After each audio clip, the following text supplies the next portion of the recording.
ciência. Nós aprendemos que a salvação, ela envolve o presente, né? Passado e o futuro. O que éramos, né?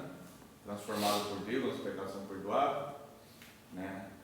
Nossa salvação, hoje nós somos salvos, Jesus vindo, nós queremos que nós temos uma salvação, e o futuro, na qual é o estágio final, na qual estaremos com Cristo para sempre.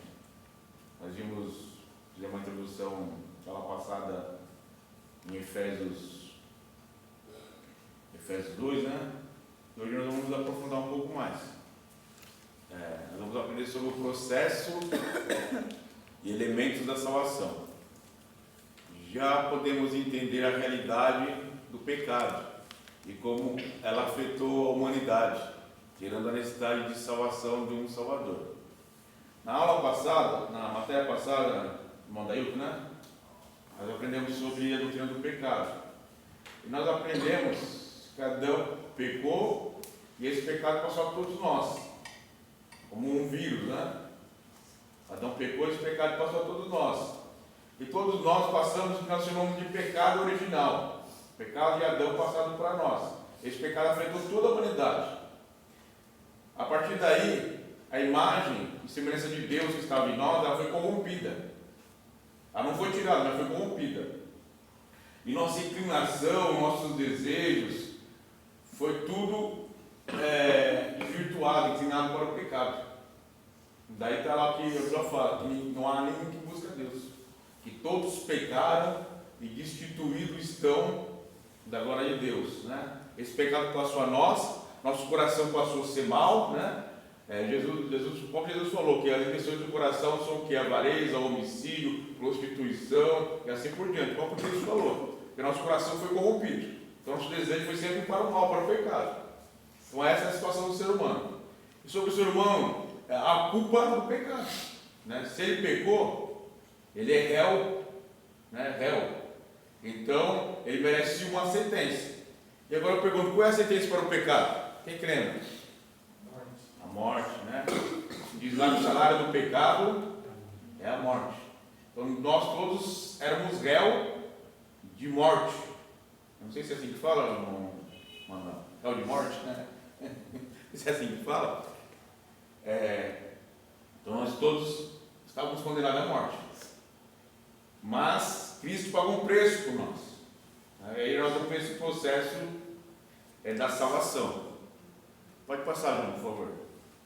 Vamos ver biblicamente. Vamos falar sobre a graça. A palavra graça é charis, né? Charis. E graça significa, irmã Regiane, favor e merecido, né? Nós falamos um pouco sobre a graça e sobre a misericórdia, né? Que a graça é o favor de Deus. Deus nos dá aquilo que nós não merecemos. E misericórdia, Deus não nos dá aquilo que nós merecemos, né? Mais ou menos isso. Então a graça é o favor imerecido. Deus nos dá aquilo que nós não merecemos, né? É o favor que nós não merecemos. Favor imerecido, isso é graça. E eu separei ali sobre a graça especial e a graça comum. Vamos falar primeiro sobre a graça comum. A graça comum é a graça que é dada para todos os homens, todas as pessoas. O sol ele nasce para todos, nasce. Isso é graça comum. A chuva, a pessoa planta, a pessoa colhe, a pessoa trabalha, a pessoa recebe o seu dinheiro, seu salário. Isso é chamado de graça comum. São bênçãos de Deus que dependem que a pessoa aceitou Jesus ou não aceitou, que a pessoa é crente, a pessoa não é. A pessoa recebe essa graça, esse favor merecido de Deus. Todos acordam todos os dias, né? A maioria das pessoas acordam todos os dias. Isso é a graça comum de Deus. Todos nós acordamos, né? Acordamos, levantamos, assim por diante. Isso é graça comum. Mas nós vamos falar sobre a graça especial de Deus. A graça especial de Deus é o favor imerecido, o favor que nós não merecemos, concedido por Deus à raça humana através do sacrifício de nosso Senhor Jesus Cristo. Essa graça, ela nos capacita, irmão Kelvin, a compreender, a aceitar, a usufruir do plano da salvação. Então, por isso que o apóstolo Paulo fala que nós somos salvos pela graça, né? Pelo favor imerecido de Deus. Essa graça que nos capacita, que nos faz compreender e aceitar e usufruir do plano de salvação. Então está lá Efésios 2:8. Pela graça sois salvos, mediante a fé. Põe lá, João. Efésios 2:8. E depois Tito 2:11. Eles são versículos básicos, né? A salvação pela graça. A salvação, ela começa por Deus, né? Nós vemos, pela graça de Deus, pelo sacrifício de Jesus Cristo, e termina com Deus, né? O homem, ele não tem mérito nenhum na salvação. Tem que deixar bem claro. Efésios 2:8. Porque pela graça sois salvos, por meio da fé. E isso não vem de vós, é dom de Deus.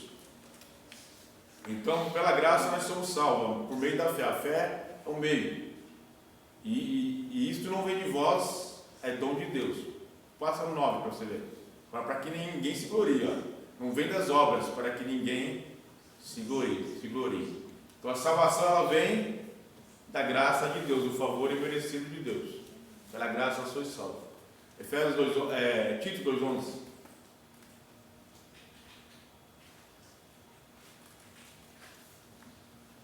Porque a graça de Deus se manifestou, trazendo salvação a todos os homens.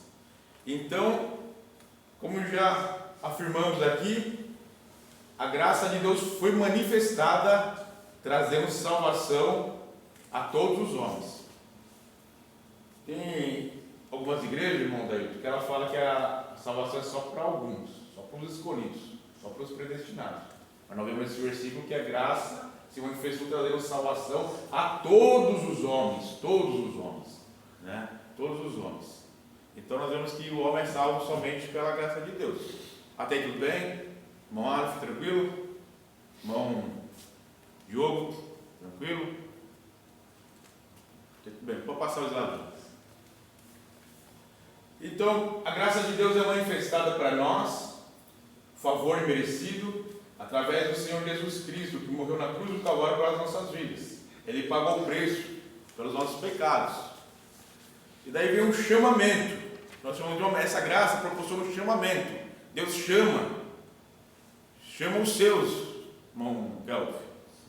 Essa obra é exclusiva do Espírito Santo, que usa a igreja para propagar o Evangelho. A palavra de Deus, quando é pregada, possibilita o pecador crer e gerar fé nele. O Espírito Santo convence e o chama para uma grande obra. Mateus 11:28. Nós costumamos falar, dá um passo para Deus, que Ele dá 10 para você. Quem já ouviu falar isso daí? Já ouviu falar? Dá um passo para Deus. Mas na verdade, quem sempre dá o primeiro passo, irmão Kelvin, é Deus. Né? Ele manifesta a graça dele, Ele nos chama, Ele enviou seu Filho Jesus Cristo para que nele não pereça, mas tenha a vida eterna. Então o processo da salvação sempre se inicia por Deus, nunca pelo homem. Mateus 11:28 diz lá: vinde a mim todos que estáis cansados e oprimidos, que eu vos aliviarei. Né? Então Jesus está chamando, né? Chamando o pecador. Ó, você que está cansado, oprimido. Então esse trabalho agora passou para os discípulos que pregaram o Evangelho, chamando as pessoas ao arrependimento, e agora a igreja faz esse trabalho, né? De pregar o Evangelho a toda criatura, como está lá em Marcos, né? Marcos 16:18, e Mateus 26. Vê Mateus 26:15 para mim. 26:15 ou Mateus 26:16?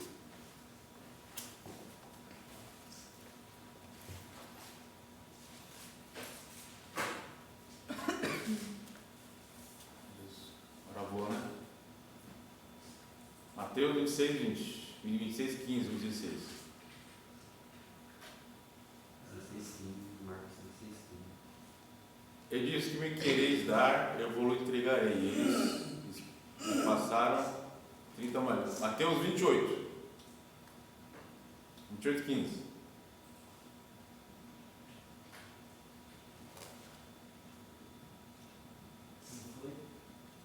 Foi, mas nesse texto não. Então eles, tendo recebido dinheiro, fizeram como foram instruídos, e essa história tem sido divulgada entre os judeus até o dia de hoje. 16.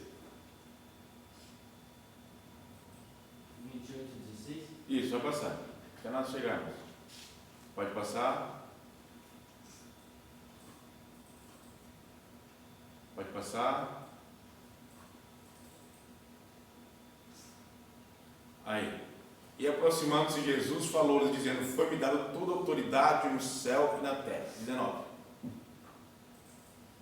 Portanto, ide, fazei discípulos de todas as nações, batizando em nome do Pai, e do Filho, e do Espírito Santo. 20. Ensinando-os a observar todas as coisas que eu vos tenho mandado, e eis que estão convosco todos os dias, até a consumação do céu. Então, isso nós chamamos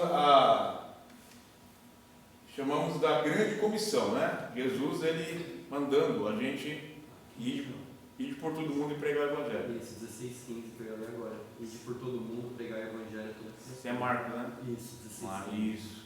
Então, esse papel passou à igreja, de pregar o Evangelho, chamar as pessoas ao arrependimento, né? E o Espírito Santo vai trabalhando, vai convencendo essas pessoas. Pode passar, gente. O slide. Não, volta um pouquinho. Então há o chamamento, né? E quando há o chamamento, quando você prega, irmão Carlos, que nem você pregou pro menino que chorou o culto todo, né? Sim, Samuel. Né? Há uma convicção dentro da gente do pecado e do juízo. O pecador, ele é convencido pelo Espírito Santo do seu estado de pecado. E que esse estado o separa de Deus, o levando para um juízo eterno caso ele permaneça no pecado. Você vê, a pessoa sente que ela é suja, imunda.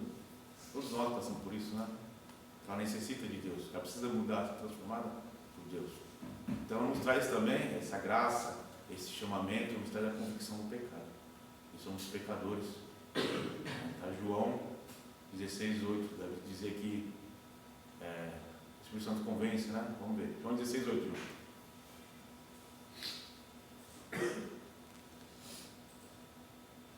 Traga os versículos, irmãos, para respaldar o que eu estou falando, tá? Porque às vezes a pessoa fala, mas não traz um versículo para respaldar, né? Então, tudo que nós falamos é respaldado pela Bíblia, né?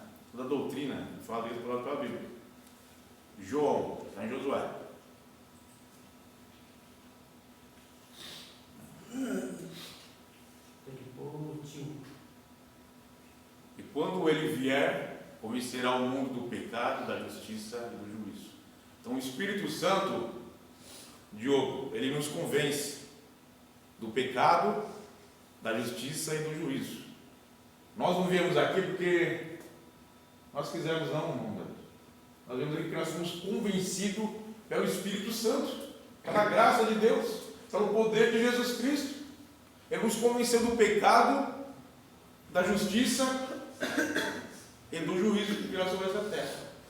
Então, a obra da salvação, ela é feita pela graça, pelo sacrifício de Jesus, pela obra do Espírito Santo em nossas vidas. Pode voltar para o slide. Até aí, tudo bem? Tranquilo? Manda aí, tranquilo? Pode passar, irmão.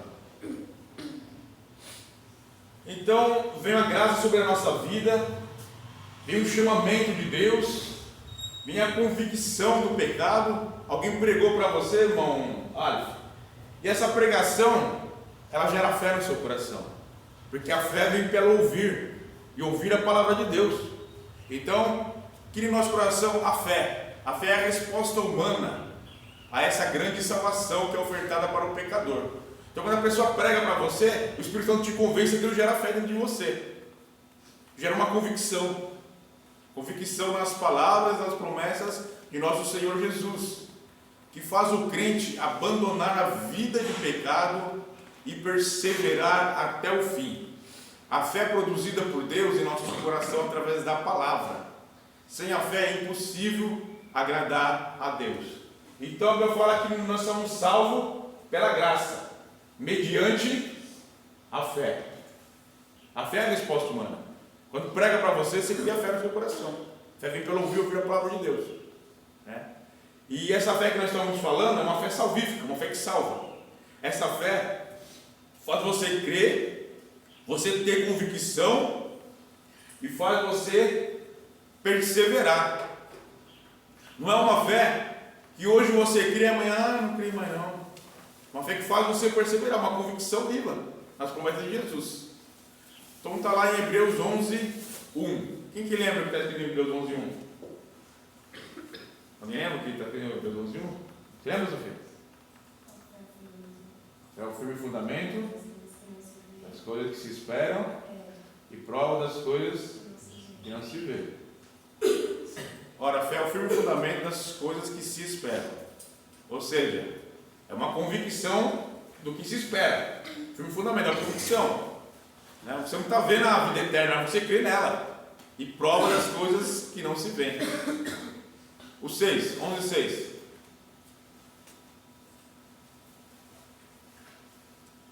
Ora, sem fé é impossível agradar a Deus, porque é necessário que aquele que se aproxima de Deus creia que Ele existe e que é galardoador dos que o buscam. Então, sem fé não tem como agradar a Deus. Aquele que se aproxima de Deus, ele tem que ter convicção que Deus, Ele existe e que Ele é galardoador, presenteador, abençoador daquele que os buscam. Então, tem a fé salvadora, mas também existe a fé natural. E nós já falamos um pouco sobre a fé natural. Todo mundo nasce com uma fé. Quando você nasce, você já nasce com fé. A partir de algum tempo você vai crer alguma coisa. A pessoa não crê em Jesus, a pessoa crê em outras coisas. Então é a fé natural, uma fé que todo mundo tem. Todo mundo nasce com uma necessidade de crer em alguma coisa. Até o ateu ele tem necessidade de crer. Crê em teorias, crê na ciência. Não que nós também não cremos na ciência. Ele tem essa necessidade de crer. Então até o ateu tem necessidade de crer. Porque isso foi posto por Deus. A fé natural. Nós temos necessidade de crer em alguma coisa. Então nós chamamos de fé natural. Não é uma fé que salva. Fé salvífica com uma convicção. Nas promessas de Jesus, nas palavras de Jesus. Uma convicção que faz nós nos mantermos em pé. Que faz nós nos perseverarmos. Que faz nós irmos até o fim. Existe a fé como dom. A fé como dom, ela está lá nos dons espirituais. Em 1 Coríntios 12. Pessoas que oram e Deus responde. Pessoas que oram e Deus cura. Ela tem o dom da fé. Pessoas que oram e as coisas acontecem. Então essa pessoa tem o dom da fé. E tem a fé como fruto do Espírito Santo. Está lá, o fruto do Espírito Santo está em Gálatas, Gálatas 5, se não estiver enganado. Isso. A fé como fruto do Espírito Santo. Essa fé é a fidelidade, irmão. Então, é você ser fiel. Ter fé, você ser fiel até a vida de Jesus. Então é esse fruto, você ser fiel. Algumas traduções trazem esse fruto da fé por fidelidade. Fidelidade, algumas versões da Bíblia. Bom? Mas nós estamos falando da fé salvadora, aquela convicção nas promessas, na palavra de Jesus que faz a gente nos mantermos em pé e faz a gente perseverar. Sem essa fé, nós não podemos agradar a Deus. Tá ok? Pode passar. Então vem a fé, e essa fé, irmão Dailton, não é somente uma fé, eu creio, você crê em Jesus? Eu creio, você quer ser Jesus? Quer. Essa fé ela produz em você convicção, mas ela produz em você também arrependimento. Arrependimento. Alguém abre para mim essa porta, por favor? Alguém produz em nós arrependimento. E arrependimento, o pecador é convencido pelo Espírito Santo e com fé sente uma profunda angústia pelo pecado. Ele sente o quanto desagrada a Deus o pecado e cria uma conversão, antipatia e ódio pelo pecado. Então, a palavra arrependimento no grego é metanoia, ou seja, uma mudança de mente.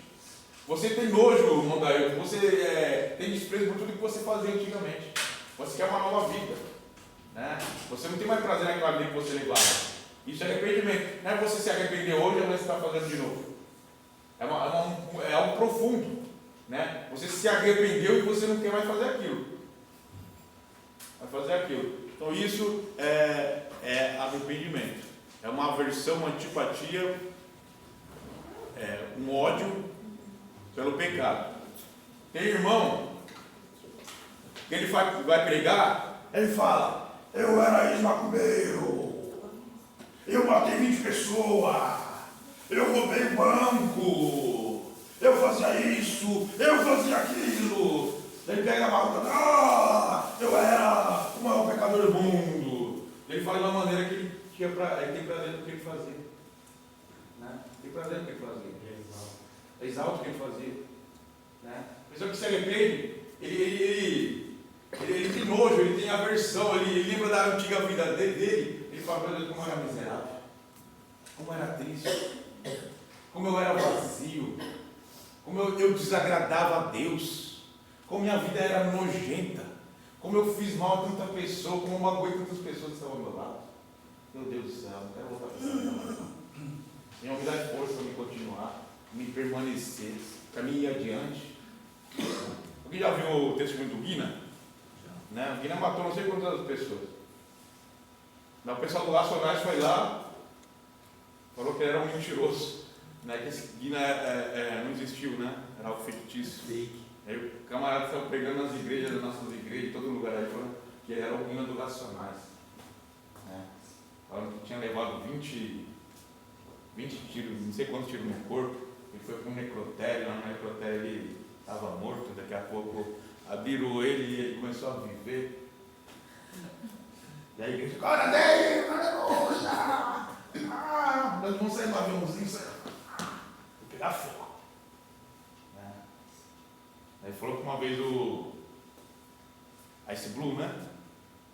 Foi numa igreja lá e falou de umas caras, camarada. Ele falou com a irmãzinha na porta, não faz isso não, senão você vai. Os irmãos ficam mania. Aí ele falou que não vergonha na frente da igreja não. Aí chegou nele depois e falou, você é um pilantra, você é um safado. Estou usando o nome de Deus aí para ganhar dinheiro. Não. E quantos aí estão fazendo isso? Né? Esse camarada se arrependeu? Né? Entendendo? O arrependimento é algo genuíno, né? Uma aversão, uma antipatia, um ódio para o pecado. Às vezes Deus ele nos fala quando nós falamos um pouco do nosso pecado, né? Talvez a pessoa acha que nós é bobo, né? Nós crescemos no berço evangélico, nós nunca foi do mundão, né? Nós não conhecemos as coisas que estão no mundão.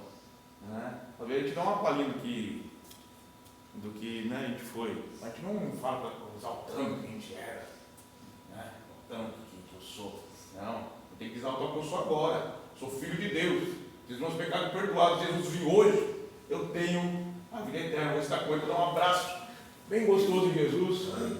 E ele vai limpar dos meus olhos toda a lágrima. Né? Isso que eu tenho que ter meu orgulho, né? Isso que eu tenho que exaltar. Né? Exaltar.